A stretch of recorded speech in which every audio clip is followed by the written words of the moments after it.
Сәлеметсіздер ме оқушылар? Бүгін Қазақстан тарих пәнінен жаңа бөлімге тоқталамыз. Қазақстан Ұлы Отан соғыс кезінде.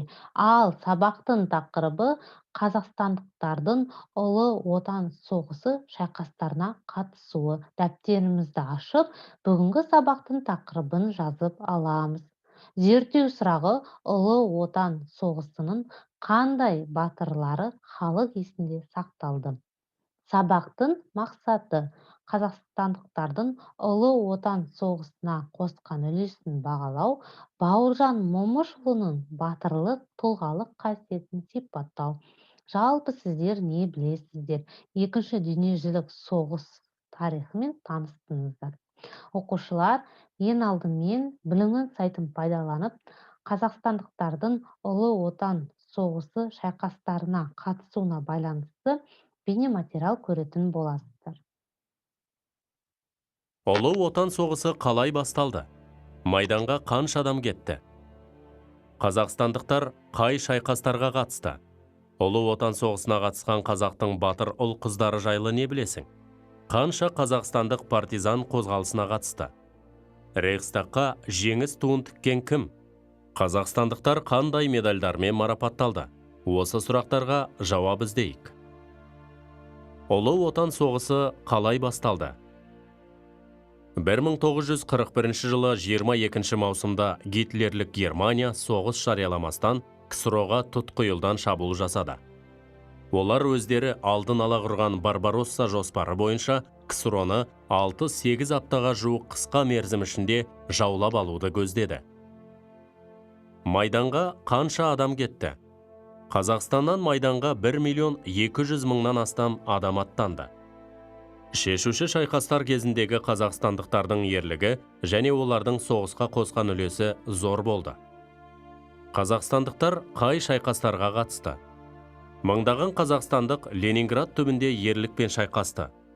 Соның ішінде Балтық флотының Киров крейсерінде 156 қазақстандық жауынгерлік борышын орындады.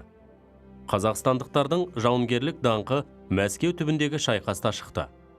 Республикада генерал-майор Панфилов басқарған 316-шы атқыштар дивизиясына Мәскеуге апаратын негізгі өзекті жолдың бірі Волоколамскі тас жолын қорғау тапсырылды. Мұнда Бауыржан Момышұлы басқарған 1075-ші атқыштар полкі жау шабуылына ерлік пен тойтарыс берді. Екінші дүниежүзілік соғыс басталғанда қолбасшы Бауыржан Момышұлы 316-шы атқыштар дивизиясының кейінірек Панфилов атындағы 8-ші гвардиялық дивизия жасақталуына белсене атсалысып, осы бөлім құрамында батальон, полк командирі, кейін дивизия командирі ретінде Мәскеу түбінде Калинин майданында ерлігі мен даңқы шығады. Батыр Бауыржан соғыстан кейінде 10 жылдай әскери қызметте болып, Ворошилов атындағы академияны, Кеңес армиясы бас штабының жанындағы жоғары әскери академияны аяқтап, осы әскери оқу орындарында сабақ беріп, ұстаздық етті. Бауыржан Момышұлы 1982 жылы 10 маусымда дүниеден өтті. 1990 жылы Бауыржан Момышұлына Кеңес одағының батыры атағы берілді. Мәскеу түбінде ерлік көрсеткен Төлеген Тоқтаров пен автоматшылар тобын басқарған Мәлік Ғабдуллинге Кеңес одағының батыры атағы берілді. Кеңес одағының батыры атағы 2 мәрте берілген қазақ батыры Талғат Бегелденов соғыс жылдары 300-ден астам жауынгерлік тапсырмамен барлауға шығып, дұшпан бекіністеріне, аэродромдарына, 6 теміржол тораптары мен өткелдеріне шабуыл жасады. 1942 жылы 22 желтоқсанда Сталинградты қорғағаны үшін медалі тағайындалып, 112 адамға Кеңес одағының батыры атағы берілді. Оның 4-еуі қазақстандық батырлар: ұшқыш Нұркен Әбдіров, полк командирі Тимофей Позолотин, взвод командирі Гаяз Рамаев және минометші Қарсыбай Спатаев болатын. Сондай-ақ Днепр шайқасында ерекше ерлік көрсеткен 18 жастағы ең жас батыр Жәнібек Елеусізов пен Украина майданында сапер минаны кеудесіне қысып, танкінің табанына құлап, өзін құрбан еткен Абдолла Үсенов есімдері мәңгі халық есінде. Ұлы Отан соғысына қатысқан қазақтың батыр қыздары жайлы не білесің? Көптеген қазақстандық қыздар әскери наградалармен марапатталған. Ал шығыстың қос шынар атанған пулеметші Мәншүк Мәметова мен мерген Әлия Молдағұлова Кеңес одағының батыры атағына ие болды. Атақты ұшқыш Хиуаз Доспановаға тәуелсіздік жылдары елбасы жарлығымен Қазақстанның халық қаһарманы атағы берілді. Қанша қазақстандық партизан қозғалысына қатысты? Соғыс жылдары партизан қозғалысына қатысқан қазақстандықтардың саны 3,5 мыңға жетті. 1942 жылы Қасым Қайсенов Чапаев атындағы партизан отрядтарының командирі болып, Украина аймағында жаумен шайқаста үлкен ерлік көрсетті. Қасым Қайсеновпен қатар Украина аумағында Қарағанды облысынан Сагаев, Талдықорған облысынан Шленский, Қызылордадан Байдәулетов, Шымкент облысынан Омаров, Алматылық Егоров және тағы басқа әртүрлі партизан құрылымдары қатарында шайқасты. Рейхстагқа жеңіс туын кім тікті? Рейхстагқа тікелей шабуыл жасап, оған жеңіс туын тіккендердің қатарында қазақстандық Рахымжан Қошқарбаев болды. Қазақстандықтар қандай медальдармен марапатталды? Әскери ерліктері үшін жүздеген мың қазақстандық ордендермен және медальдармен марапатталды. 497 қазақстандық Кеңес одағының батыры атанды.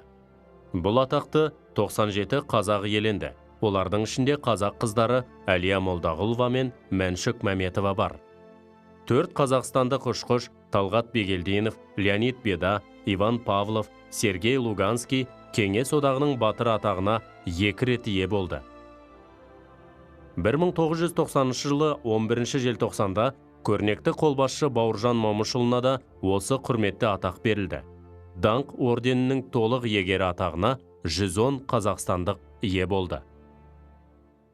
Оқушылар, бейнематериалды көріп аяқтадық. Ал енді қысқаша конспектті оқыңыздар.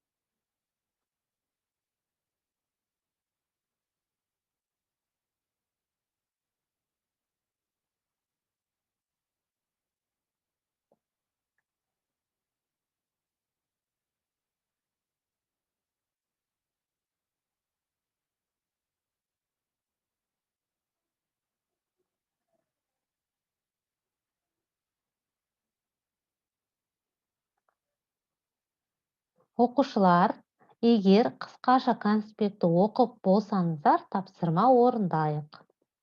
Бірінші тапсырма батырлардың жасаған ерлігімен сәйкестендіріңіздер.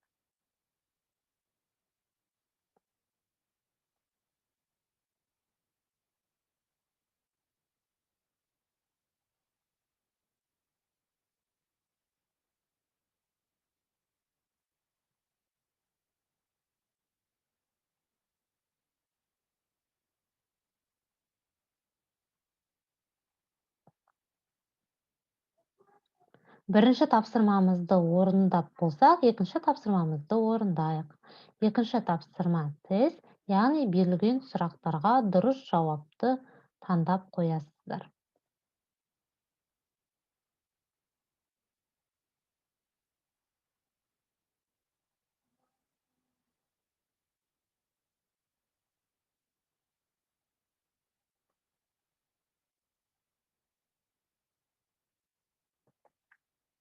Оқушылар, егер сіздер тапсырмаларды орындап болсаңыздар, бүгінгі біздің сабақ аяқталды. Сау болыңыздар.